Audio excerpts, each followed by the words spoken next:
The year is 39 AD.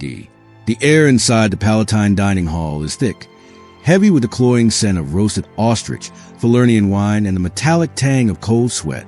A decorated general grips his silver goblet until his knuckles turn white, his eyes fixed desperately on the mosaic floor, refusing to look up. Behind him, the most powerful man in the civilized world runs a manicured finger along the neck of the general's 19-year-old daughter.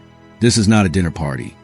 It is a hostage situation disguised as luxury, and everyone in the room knows that a single flinch could end their bloodline. Welcome to the side of Rome that the marble statues don't show you. If you thought the history of the Caesars was just about battles and borders, you have been looking at the wrong records. The wine is poured by slaves who move like ghosts, silent and terrified. The food is a grotesque display of excess. Platters of oysters imported from Britain, still glistening with seawater, honey dates from Africa, wild boar stuffed with living thrushes. You are seated on a plush couch, the third cushion from the emperor. Your wife is beside you, rigid as stone. Your daughter, barely old enough to wear the stole of a woman, adjusts her shawl with trembling hands. The room is filled with the elite of the empire, senators who draft the laws, generals who expand the borders, and the families who hold the wealth of the Mediterranean. And then the music stops. Gaius Julius Caesar Augustus Germanicus, known to the world as Caligula, stands up. He does not raise a glass. He does not offer a toast to Jupiter. He simply begins to walk. He moves slowly around the triclinium, the three-sided dining arrangement designed for sociability, now perverted into a hunting ground. He passes the consuls. He passes the prefects. He stops behind your daughter. He leans in, whispering something into her ear that makes her skin crawl. But he looks at you. The room does not gasp.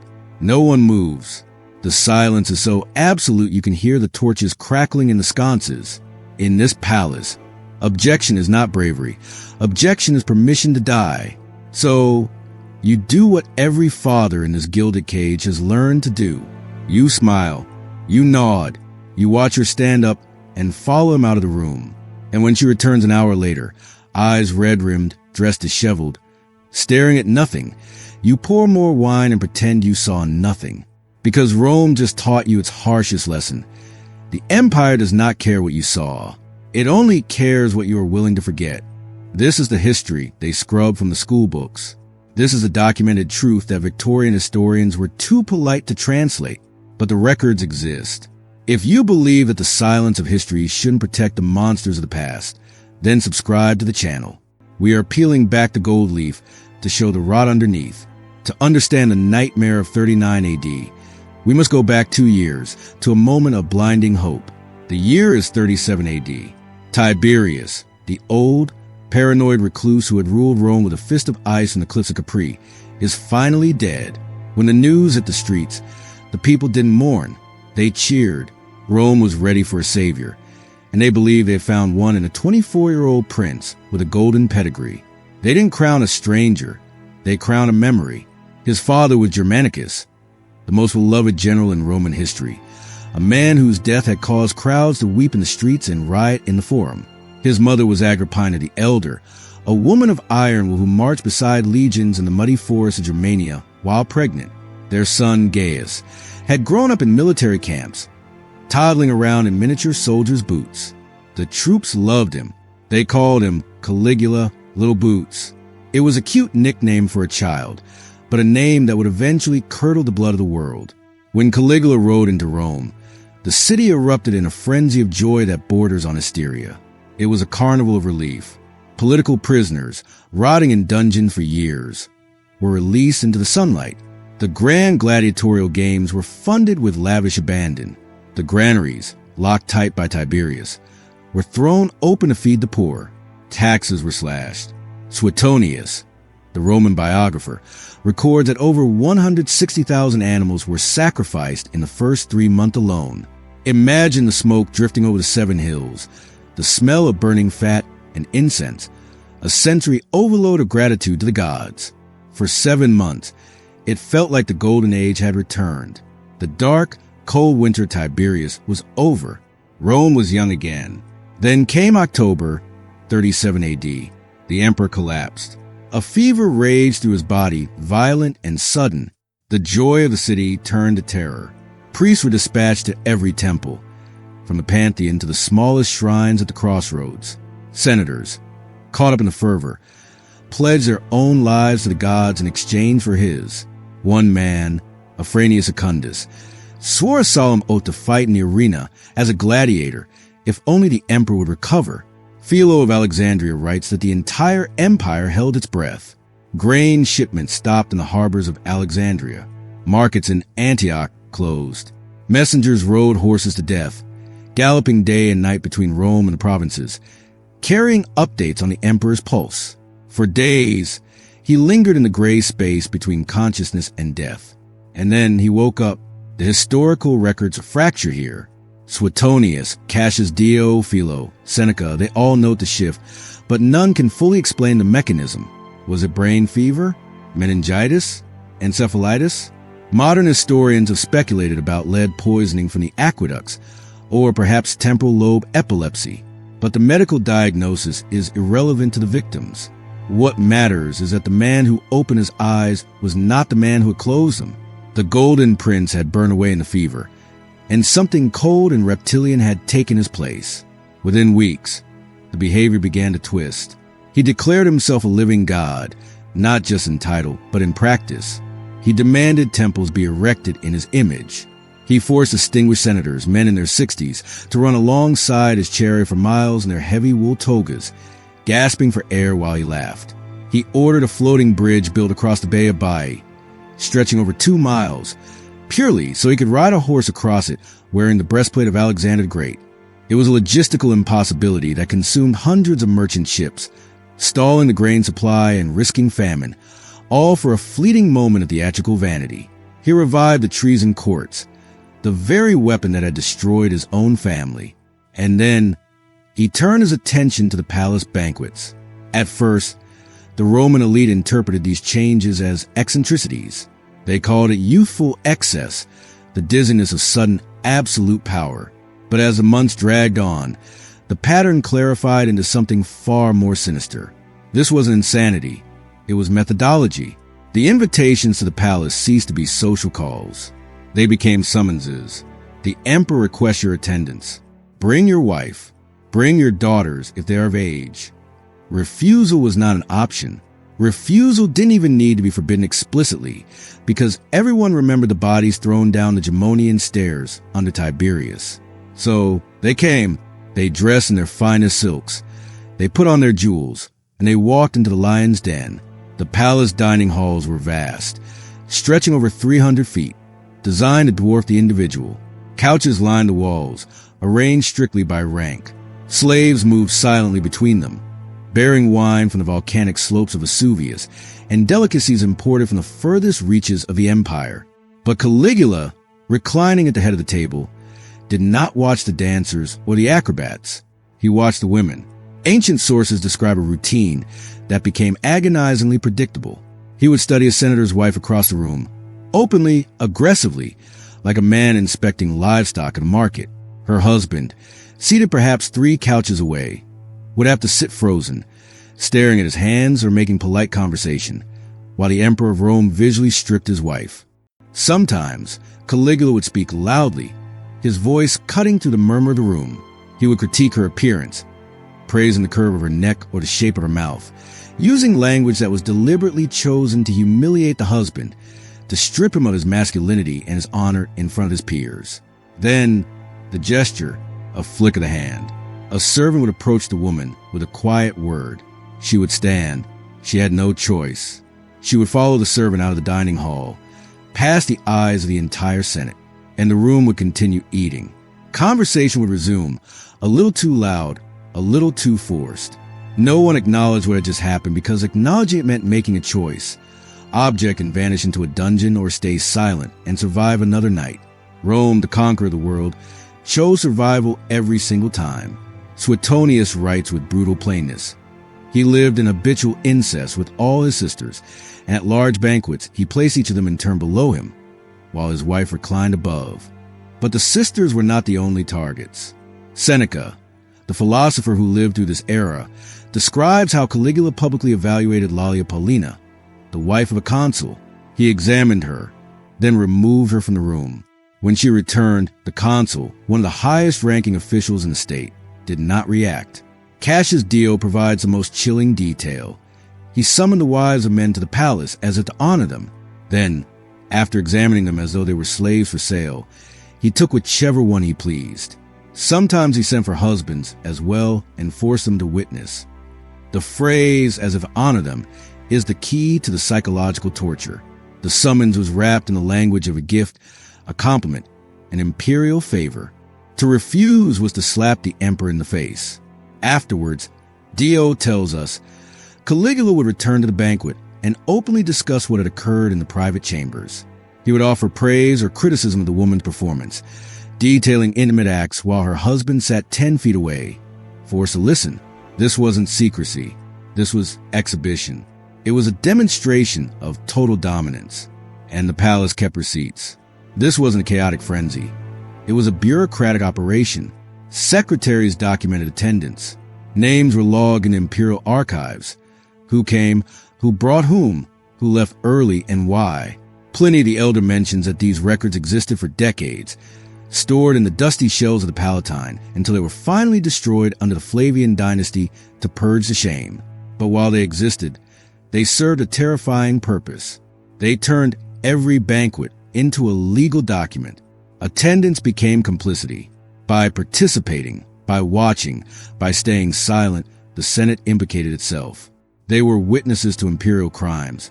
And under Roman law, a witness could be an accomplice. This meant they could never testify against him without condemning themselves. It was a masterclass in psychological warfare. Some men were rewarded afterward. They were given land titles in Gaul, governorships in Asia Minor, or positions in the priesthood. Others were mocked, fined, or exiled for failing to appreciate the honor. The randomness was structural. If punishment followed resistance every time, men might have united in rebellion.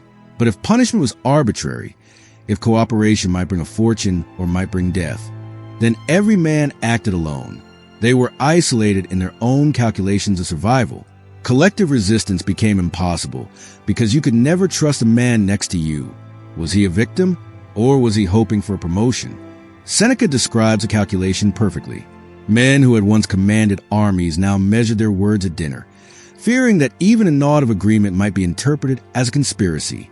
In 39 AD, the system tightened. After uncovering a plot led by Gnaeus Cornelius Lentulus Catulicus, Caligula didn't just execute the conspirators. He went after the families. Their wives were summoned to banquets. Their daughters were evaluated publicly. Weeks later, after the humiliation had settled into their bones, the men were formally charged with treason. By then, their spirit was already broken. The accusation was just paperwork. But Caligula also promoted one of the conspirators' cousins, giving him a command in Germania. The message was clear. Loyalty to family could destroy you. Loyalty to the emperor could save you. Choose. Dio records that some senators, anticipating the pattern, tried to send their wives away to the countryside, claiming illness or family obligation.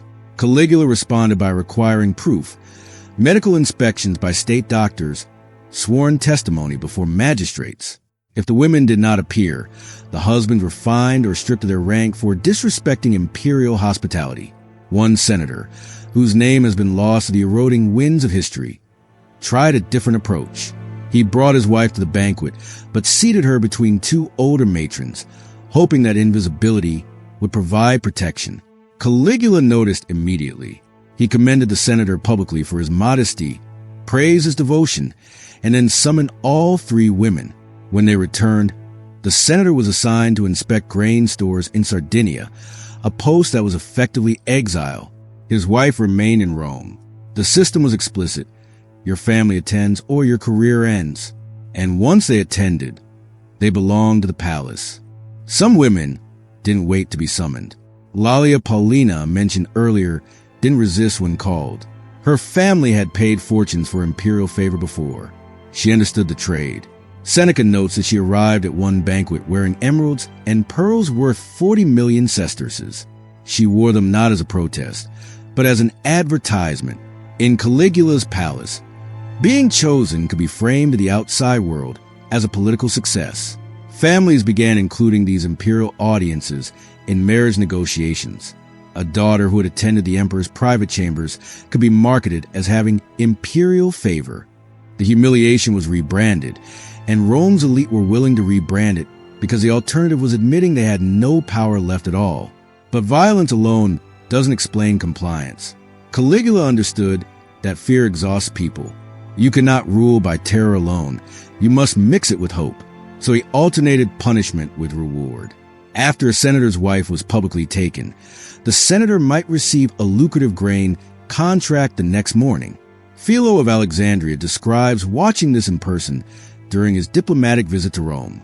He saw men of consular rank standing outside the emperor's chambers, waiting. Some stood in dread, sweating through their tunics. Others stood in hope. When their women emerged, the men did not weep. They negotiated. The palace became a marketplace. Access to the emperor required offering what he wanted, and what he wanted was submission, demonstrated through surrender of the most intimate parts of life. Some families sent gifts in advance: gold, slaves, estates in the rich volcanic soil of Campania. Others volunteered their daughters before being asked. The economy of the empire began reflecting this sickness. Senators borrowed heavily to afford gifts that might win favor. Money lenders in the forum charged higher interest to families known to be in imperial disfavor. Entire fortunes were liquidated to pay for a single audience. And when those fortunes ran out, Caligula had a solution. He auctioned the property of men he executed, then invited the families of the executed to bid.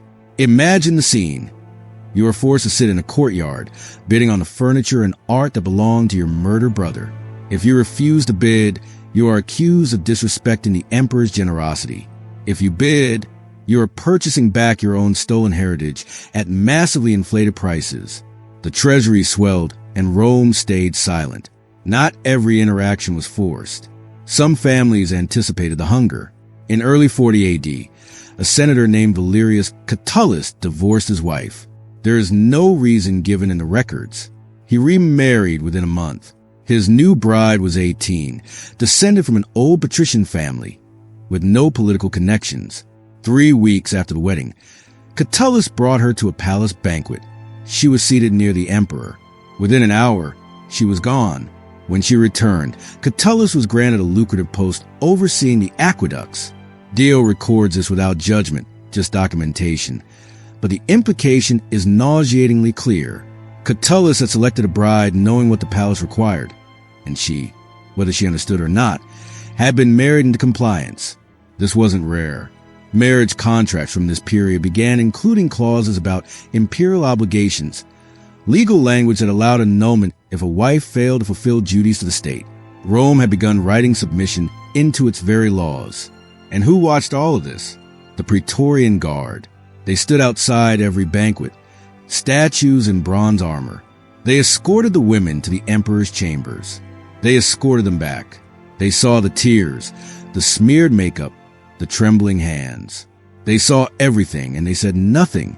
Their role wasn't protection. It was enforcement. The Praetorians weren't loyal to Rome. They were loyal to the payroll. Caligula had doubled their salary immediately after taking power. He gave them bonuses during festivals. He armed them with the best German steel. In exchange, they upheld one rule. Whatever happens inside the palace stays inside the palace. But even financial loyalty has limits. By 40 AD, the cracks began to form. Cassius Dio was a decorated Praetorian tribune.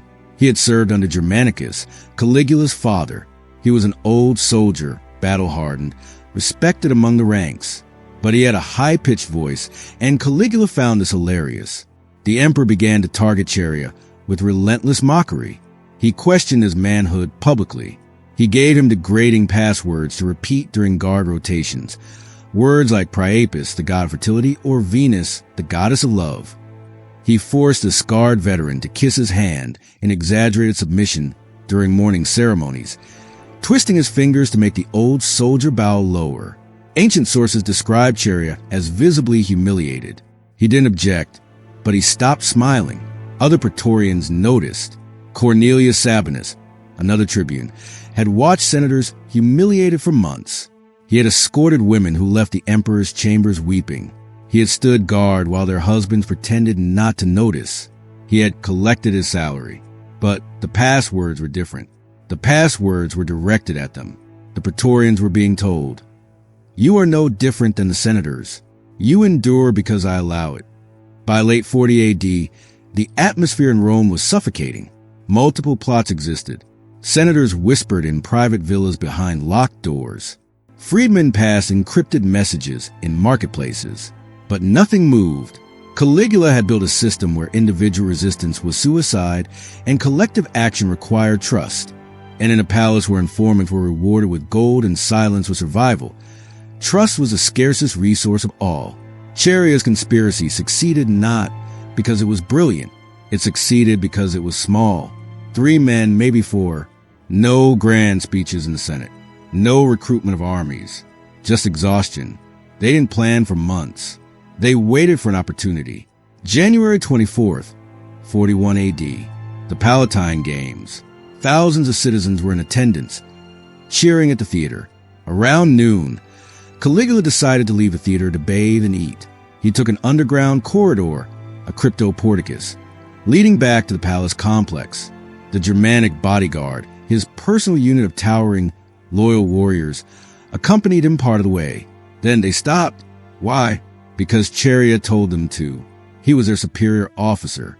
They obeyed the chain of command. Charia and Cornelius Sabinus intercepted Caligula in the narrow, dim passage.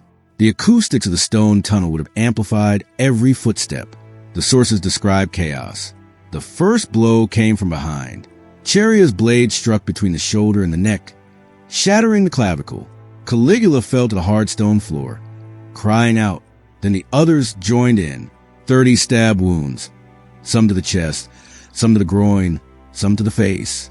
They didn't stop until the man who had claimed to be a god was unrecognizable meat. The German bodyguards heard the commotion and rushed back, their heavy boots thundering in the tunnel. But by then, Caligula was dead. In the bloody confusion that followed, someone, history doesn't agree who, reached Caligula's private chambers. His wife, Suetonius, was killed. His infant daughter, Julia Drusilla, was killed, her head smashed against the wall. This wasn't justice. It was erasure.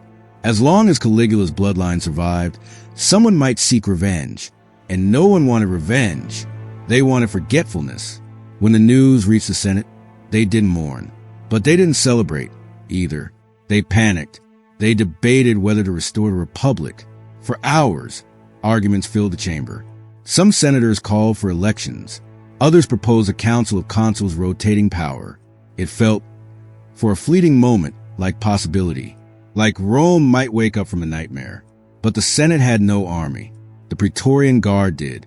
And the Praetorians weren't interested in debate. They found Claudius, Caligula's uncle, hiding behind a curtain in the palace, trembling, terrified that he was next. The man Rome had dismissed as a fool for years. Stammering and limping, ignored at family dinners. The Praetorians pulled him out and declared him emperor, not because they loved him, but because he promised to pay them 15,000 sesterces per soldier, the largest donative in Roman history.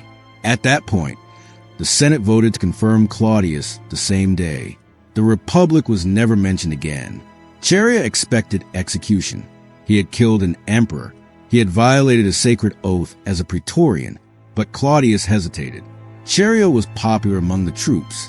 Executing him risked mutiny. For weeks, Charia remained in custody, neither charged nor released. Then whispers started. If Charia wasn't punished, what message did that send? That killing emperors was acceptable? Claudius finally ordered the execution. Charia was beheaded. Cornelius Sabinus followed. The other conspirators were exiled or quietly removed from the record. Rome moved on. But what about the women? The records don't say. Lalia Paulina survived. She remarried. Years later, Claudius's new wife, Agrippina the Younger, accused her of witchcraft out of jealousy. She was exiled, stripped her property, and then forced to commit suicide. Other women simply vanished from documentation. Daughters who had attended the banquets stopped appearing in family genealogies. Wives mentioned in earlier inscriptions disappear from later ones. Some historians suggest suicide. Others suggest quiet exile. Some propose they were simply written out, removed from memory just as Rome removed Caligula's statues. Because Rome didn't want a reckoning. It wanted forgetfulness. Caligula's name was erased from monuments. His decrees were annulled. Claudius declared him damnatio memoriae, condemned to oblivion. This wasn't to honor the victims. It was to erase the question of complicity. If Caligula was insane, then Rome didn't fail. It was simply cursed with temporary madness. And madness, unlike cowardice, cannot be blamed. The women who survived were given gifts, land, money, compensation for their silence. And they took it because what choice remained? Their testimony would have required Rome to admit what it spent centuries pretending didn't matter. So they accepted the gold, remarried, and disappeared into the fog of history. Caligula ruled for 3 years and 10 months. In that time, he didn't invent imperial abuse. Tiberius had committed atrocities on Capri for a decade before him. Suetonius describes how Tiberius forced young boys and girls into sexual acts, sometimes throwing them off cliffs afterward. Augustus himself had exiled his own daughter Julia for adultery, though many believe it was political revenge disguised as morality. After Caligula, the pattern continued. Claudius, who Rome thought would restore order, was later accused of murdering his wife, Messalina. Nero kicked his pregnant wife Poppaea to death, then married a boy named Sporus after having him castrated, forcing him to dress as Poppaea. Commodus sold positions in the Senate to the highest bidder. Elagabalus forced Vestal virgins into marriages. Caracalla murdered his own brother Geta in their mother's arms. The list continues for centuries. So the question isn't why Caligula did what he did. The question is why Rome acted like it was temporary. The answer lies in the structure of power. Under Augustus, the Senate still appointed governors. Under Tiberius, they still debated laws. Under Caligula, they attended banquets and clapped when told. The shift wasn't dramatic. It was procedural. Caligula simply made explicit what had been implicit. The Senate governed because the emperor allowed it. When Claudius took power, he didn't restore Senate authority. He thanked them for their confirmation, as if their vote had mattered. Then he governed exactly as Caligula had, minus the theatrical cruelty. The structure remained, only performance changed. And Rome, exhausted, called it reform. Suetonius, writing 70 years later, included the details about the banquets, but he framed them as examples of insanity, proof that Caligula was uniquely deranged. Cassius Dio, writing 150 years later, documented the wives who were summoned, but he wrote in Greek for an audience far from Rome. His accounts were histories, not accusations. The sources exist, but they exist as fragments, anecdotes embedded in larger narratives about imperial excess, never as investigations into why hundreds of men with wealth, power, and military command waited for someone else to act, never as testimony from the women who survived, because asking those questions would have required Rome to confront the architecture of its own silence. We know Lalia Paulina's name because she remarried an emperor. We know Caesonia's name because she died with Caligula. We know Julia Livilla because she was exiled. But the others, the daughters brought to banquets at 16, the wives summoned while their husbands watched, their names exist only as gaps. Inscriptions that mention wife of, without listing her name. Genealogies that skip a generation. Some historians have tried to reconstruct these lives from financial records. A dowry paid, then returned. A property transfer with no explanation. A will that disinherits a daughter for reasons known only to the family. But reconstruction isn't testimony. And without testimony, what remains is the structure, the palace, the banquets, the system, and the men who built it. Caligula's assassination didn't save Rome. It taught Rome that spectacle could be tolerated as long as it eventually ended, that humiliation could be endured as long as status remained, that women could be erased as long as lineage continued. The palace didn't close after Caligula. It remained the center of power. The banquets continued under Claudius, Nero, and the emperors who followed. What changed wasn't the system. What changed was that Rome learned to call it statecraft instead of madness. And the women who survived were never asked what they learned. because their testimony would have required the empire to admit that its power rested not on law or honor or military strength, but on who it taught to stay silent. If history like this matters to you, if you believe the gaps in the record are just as important as the statues, then stay with us. Subscribe to the channel, because we don't let silence win.